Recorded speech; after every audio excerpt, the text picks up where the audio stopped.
Good morning everyone. I am Professor Kokolayarji, Raja Sripatrao Bhagwantrao Mahavidyalaya Aund. I am teaching you Physics paper first, semester first. The name of the paper is Mechanics First. Today's topic is energy and momentum. Now we see the first point, conservation theorem for linear momentum of a particle. This theorem is very important in the attitude of examination. That is the question asked on this theorem, that is the state and prove conservation theorem for linear momentum. Conservation theorem for linear momentum. For this purpose, consider the particle. If this particle having the mass is the m, and this particle moving with the velocity v, when force acting on this particle. If F be the force acting on this particle and having the mass is the m and moving with velocity v and acquires the linear momentum. But the linear momentum is defined as the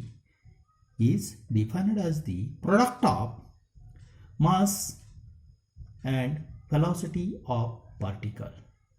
Now linear momentum is denoted by letter P. Therefore P equal to product of P equal to, that is the linear momentum, equal to product of mass into velocity, that is the m into v. Therefore P equal to m into v, where m be the mass of particle, that is the mass, v is the velocity of particle, and p beats linear momentum. Now that is the P equal to m into v. This is the equation number. This equation is takes as the equation number 1. But according to the Newton's second laws of motion, force acting on a particle is the product of mass into acceleration. That is the mass into acceleration of particle. That is the force is nothing but the rate of change of momentum. Rate of change of momentum means, that is the Newton's second laws of motion is also, that is the F equal to mass into acceleration, that is the m into a, where a is called as the acceleration of particle. But acceleration of particle is defined as the rate of change of velocity with respect to time, that is a equal to dv by dt, where v is the velocity of particle. Now put a equal to dv by dt in this equation. F equal to m into a means, that is the dv by dt, which is equal to m into dv by dt. This is the F equal to m into dv by dt. This is the equation. Now rearrange this equation, that is the F equal to d by dt of m into v. But from equation first,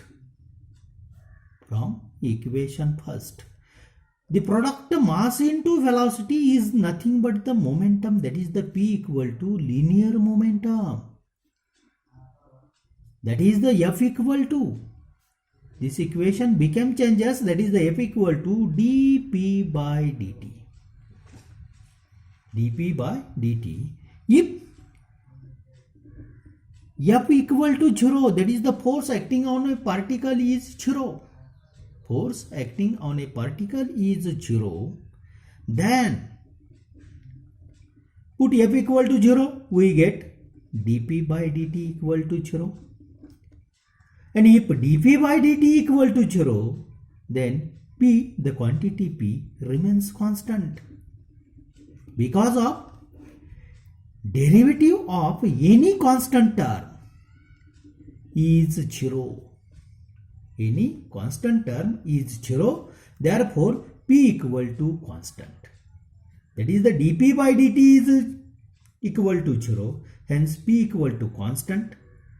From this equation, it is clear that if force acting on a particle is 0, then its linear momentum remains constant or conserved. Hence, it can be states that the force acting on a particle is 0, then its linear momentum remains conserved. Or if the linear momentum of particle is conserved or constant, then force acting on a particle is 0. जर linear momentum conserved असेल तर force हा 0 असेल. If force acting on a particle is 0, then its linear momentum remains constant. Okay, thank you.